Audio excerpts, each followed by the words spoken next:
Good morning. It's day 4. It is 8 a.m. now.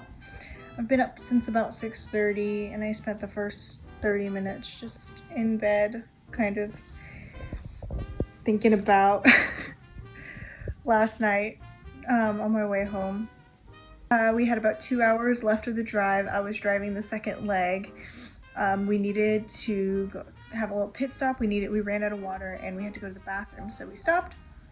We stopped in Paso Robles, which is, just a town in the middle of California, not far. It's like not far from Clay's mom, and then again 2 hours from us. So we do our pit stop, get back in the car, and I turn the car on. So we start going, literally get like 100 feet, and the car just shut off while I was driving. Just completely shut off. Power steering goes out. It's really hard to brake. I don't know if you've ever experienced this, but I get it to stop, put it in park, and there's no battery, nothing. Like, can't turn on the hazards, nothing.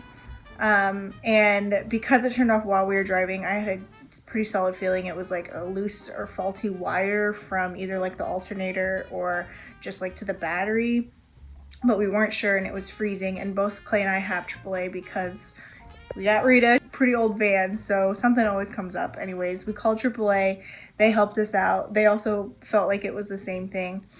Took about an hour and we got her running again, and it was like a loose wire or maybe a wire going bad. We're not completely sure, but we got her going, and we had 2 hours left of the drive of just driving on the freeway in utter fear of the car just turning off while on the freeway. Like, how scary is that?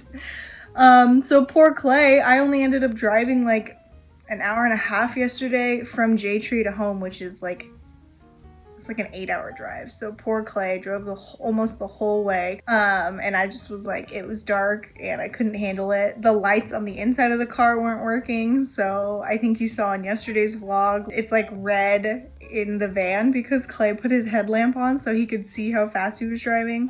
Oh my God, it was ridiculous.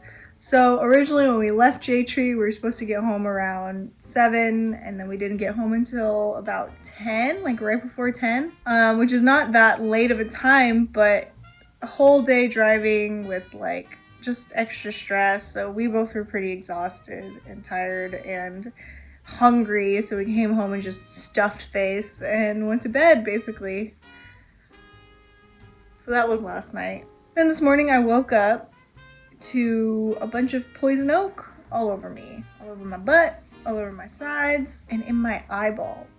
My eye was itchy yesterday, but I just assumed it was allergies. But I woke up this morning and then I had all that poison oak, so I looked in my eye and there's like a few little bumps in there, like inside of like in here. Luckily it's not too itchy. I think I can handle it. I'm gonna get some non-drowsy Benadryl today and hope that the reaction doesn't get much worse. But y'all will get to see in real time if it does. It's just been so crazy. The poison oak must have been from my last trip. In December, I went fly fishing with a friend, and we both got poison oak then, but it's like a month ago. So I figured that it's oil, it dries. I don't know. I should have been more cautious in the van. It was a crazy trip. This is just the morning. It's 8 right now. I have to be in Fremont by noon. I'm getting a facial. I haven't had a facial in a long time, so I thought I'd treat myself. And then after, since I'm in Fremont, I'm gonna see a friend. Yeah, thanks for listening. Join me on day 4 of my daily vlogs. Actually, I'm not feeling too stressed about it. I'm enjoying this so far. I mean, it's only been a couple days, but so far so good. Yeah, so I'll see you now.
She didn't even lay her head down. She laid her nose straight down. By Lord Voldemort,